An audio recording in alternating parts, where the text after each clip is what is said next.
स्वागत है आपका मेरे YouTube चैनल आई ट्रेड जोन में। आज मैं आपके लिए एक नई सीरीज़ लेके आया हूँ जिसका मैंने नाम दिया है ऑप्शन की क्लास। इस सीरीज़ में आपको ऑप्शन के बारे में सब कुछ सीखने को मिलेगा शुरुआत से अंत तक। तो ऑप्शन की क्लास के इस पहले वीडियो में मैं आपको ऑप्शन के बेसिक्स के बारे में बताने की कोशिश करूँगा। ऑप्शन में जो कॉन्ट्रैक्ट होते हैं वो कैसे बनते हैं, कैसे उनके ओपन इंटरेस्ट देखे जाते हैं, कैसे उनके चेंज इन ओपन इंटरेस्ट देखे जाते हैं, कैसे उनके वॉल्यूम कैलकुलेट करे जाते हैं। तो ये कुछ बेसिक चीज़ें रहेंगी। तो ऑप्शन के बेसिक्स को समझने के लिए ये वीडियो बहुत ही इंपॉर्टेंट होने वाला है। आप इसको अंत तक देखते रहिएगा, वीडियो को स्किप बिल्कुल भी मत करिएगा, नहीं तो आपको पूरी बात समझ में नहीं आएगी। तो अगर आप मेरे चैनल पे नए हैं और आपने अभी तक सब्सक्राइब नहीं करा है तो सब्सक्राइब बटन को दबाएं और साथ में नोटिफिकेशन बेल को दबाना ना भूलें, ताकि जब भी मैं नए वीडियोस अपलोड करूं तो आपको सबसे पहले मेरे वीडियोस मिल जाएं और आप अपनी लर्निंग को कंटिन्यू जल्दी रख सकें। शुरू करते हैं अपना ये वीडियो। सबसे पहले हम बात करेंगे कि ऑप्शन कॉन्ट्रैक्ट कैसे बनते हैं। जब मार्केट में एक बायर होता है और एक सेलर होता है, मैं सिर्फ ऑप्शन बायर और ऑप्शन सेलर के बारे में बात कर रहा हूँ। एक ऑप्शन बायर है और एक दूसरा ऑप्शन सेलर है। वो दोनों जब भी एक स्पेसिफिक प्राइस पे, ऑप्शन की स्पेसिफिक प्राइस पे आपस में एग्रीड होते हैं तो वो अपना ट्रांजेक्शन गो अहेड करते हैं। जब ट्रांजेक्शन होता है उनके बीच, ऑप्शन बायर और ऑप्शन सेलर के बीच, तो उनके बीच में एक एग्रीमेंट किया जाता है कि जिस स्पेसिफिक टाइम के लिए वो कॉन्ट्रैक्ट लिया गया है, जैसे कि वीकली कॉन्ट्रैक्ट है, मंथली कॉन्ट्रैक्ट है या मोर देन 1 मंथ कॉन्ट्रैक्ट है, तो वो कॉन्ट्रैक्ट की जब भी एक्सपायरी होगी और जो भी प्राइस फाइनल होगा उस प्राइस पे दोनों एक दूसरे के साथ सेटलमेंट कर लेंगे। तो अभी के जो प्राइस पे हमने आपस में जो एग्री करके एक कॉन्ट्रैक्ट किया है तो उस कॉन्ट्रैक्ट को बोलते हैं ऑप्शन कॉन्ट्रैक्ट। कुल मिला के ऑप्शन कॉन्ट्रैक्ट एक कॉन्ट्रैक्ट है दो पार्टीज के बीच में जो एक करेंट प्राइस पे एग्रीमेंट लिखते हैं कि इस एग्रीमेंट का अब जो भी फाइनल ड्यूरेशन है उस ड्यूरेशन पे जो भी वैल्यू बन के आएगी उस वैल्यू पे वो दोनों आपस में एग्री करके फाइनल ट्रांजेक्शन करेंगे और जो भी प्रॉफिट और लॉस होगा जिसको भी, वो उसके लिए रेडी है। आप देख सकते हैं कि जो मैंने बताया ऑप्शन कॉन्ट्रैक्ट के बनने के बारे में, तो ऑप्शन कॉन्ट्रैक्ट में एक कॉन्ट्रैक्ट बनने के लिए एक बायर और एक सेलर का होना मार्केट में बहुत ही जरूरी है। जब तक कि एक बायर और उसके अगेंस्ट में एक सेलर ना खड़ा हो तब तक वो कॉन्ट्रैक्ट नहीं बन सकता है। तो जब ऑप्शन बायर और ऑप्शन सेलर आपस में एग्रीमेंट करके एक कॉन्ट्रैक्ट बनाते हैं और मार्केट में वो जब तक भी स्टे करते हैं, तो जितने समय तक वो स्टे करते हैं वो एक कॉन्ट्रैक्ट के रूप में मार्केट में रोटेट होता रहता है, जिसको ओपन इंटरेस्ट कहते हैं। तो अगर एक बायर और एक सेलर ने ट्रांजेक्शन करके मार्केट में रुके पड़े हैं उस कॉन्ट्रैक्ट को लेके, तो मार्केट में एक ओपन इंटरेस्ट सरवाइव करेगा।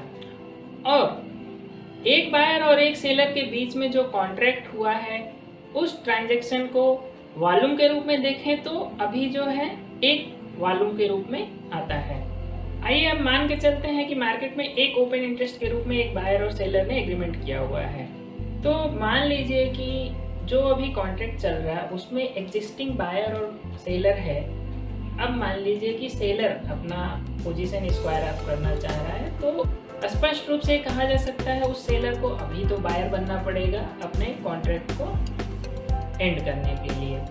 तो उसको मार्केट में एक नया बायर चाहिए होगा जिसको वो अपना कॉन्ट्रैक्ट बेच के फिर जा सके। यदि एक नया पर्सन आता है जो बायर के रूप में आता है मार्केट में, और यहाँ पे पहले से जो कॉन्ट्रैक्ट में 2 पर्सन हैं उनमें से जो बायर है वो अपनी पोजीशन को स्क्वायर ऑफ करना चाहता है, तो उसको सेलर बनना पड़ेगा और यहाँ पे एक नया बायर मौजूद है, तो ये दोनों का आपस में कॉन्ट्रैक्ट हो जाएगा।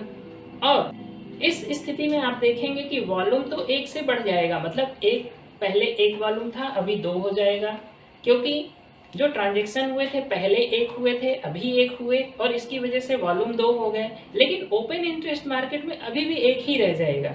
अब आपको समझने की जरूरत है कि ओपन इंटरेस्ट, इस बात से आपको समझ में आ रहा होगा कि मैं ओपन इंटरेस्ट किसको कहना चाह रहा हूँ। ओपन इंटरेस्ट जो मार्केट में अभी भी बना हुआ है जो कॉन्ट्रैक्ट, उसी के लिए ओपन इंटरेस्ट टर्म यूज करा जाता है। जैसे कि पहले जो कॉन्ट्रैक्ट था वो एक बायर और एक सेलर के बीच में था, तो वो कॉन्ट्रैक्ट मार्केट में था।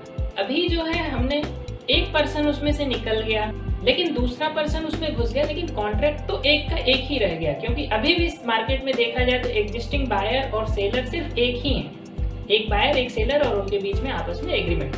तो इससे ओपन इंटरेस्ट में कोई भी बढ़ोतरी नहीं हुई। अब नेक्स्ट केस आप मान के चलें कि अगर मार्केट में एक और बायर और एक और सेलर आ गया, तो एक बायर और एक सेलर फ्रेश बायर सेलर आ गए और उनके बीच आपस में एक एग्रीमेंट होता है। तो जब वो एग्रीमेंट होता है तो एक और वॉल्यूम का इंक्रीमेंट होता है, क्योंकि उनके बीच में उस बायर और उस सेलर के बीच में एक एग्रीमेंट होता है, वो कॉन्ट्रैक्ट मार्केट में आता है। तो इसकी वजह से अभी तो वॉल्यूम आप देखेंगे कि अभी तक जो वॉल्यूम था वो 2 था, अभी ये नेक्स्ट वॉल्यूम होगा 3। तो अभी मार्केट का वॉल्यूम जो इस कॉन्ट्रैक्ट पे किया गया है, इस स्ट्राइक प्राइस पे करा गया है, वो वॉल्यूम हो गया 3। और ओपन इंटरेस्ट जो है, चूंकि एक फ्रेश बायर सेलर आए हैं जिनके बीच में आपस में कॉन्ट्रैक्ट हुआ है, तो ये एक नया ओपन इंटरेस्ट मार्केट में आ गया। मतलब 2 ओपन इंटरेस्ट है, यानी कि 2 बायर और 2 सेलर मार्केट में अभी भी मौजूद हैं, जिसकी वजह से जो ओपन इंटरेस्ट है वो 2 है। तो अभी कुल मिला के आपको समझ में आ गया होगा कि ओपन इंटरेस्ट, वॉल्यूम, इनमें क्या डिफरेंस है। वॉल्यूम हर एक ट्रेड पे बढ़ता ही जाएगा, जितना भी ट्रांजैक्शन होगा मार्केट में उस पर वॉल्यूम बढ़ता ही जाएगा। लेकिन ओपन इंटरेस्ट वो बढ़ भी सकता है या सेम भी रह सकता है, वो वॉल्यूम पे डिपेंडेंट नहीं है। वॉल्यूम बढ़ता जाएगा, लेकिन वो ट्रांजैक्शन हो सकता है कि सिर्फ बायर इंटरेस्टेड हो, सिर्फ सेलर इंटरेस्टेड हो, तो वो अपने कॉन्ट्रैक्ट को सिर्फ एक दूसरे को हैंड ओवर कर रहे हो, तो ऐसे केस में ओपन इंटरेस्ट नहीं बढ़ेगा। मार्केट में ओपन इंटरेस्ट बहुत बड़ी चीज़ है। ओपन इंटरेस्ट जितना ही ज़्यादा जिस स्ट्राइक पे होता है, उससे हम एक मार्केट का व्यू निकाल सकते हैं। तो ओपन इंटरेस्ट समझने की बहुत ही ज़रूरत है। सिर्फ और सिर्फ वॉल्यूम देख के हम ये नहीं समझ सकते हैं ऑप्शंस में कि यहाँ पे क्या हो रहा है। आपको वॉल्यूम के साथ साथ ओपन इंटरेस्ट भी देखना पड़ेगा कि यहाँ पे जो सेलर्स हैं वो कितने एक्टिव हैं, बायर्स कितने एक्टिव हैं। इससे आप मार्केट के किसी तरफ जाने का या मार्केट के जो स्मार्ट मनी है, जो बिग मनी है, वो किस तरफ मार्केट का झुकाव रखते हैं, वो आपको समझ में आएगा। ऑप्शंस में ट्रेड करते हैं तो आपको ओपन इंटरेस्ट समझने की बहुत ही ज़रूरत है। तो इसको और भी डीप धीरे धीरे आपको मैं समझाता रहूँगा अपने नेक्स्ट वीडियोज़ में। तो चैनल के साथ बने रहिए।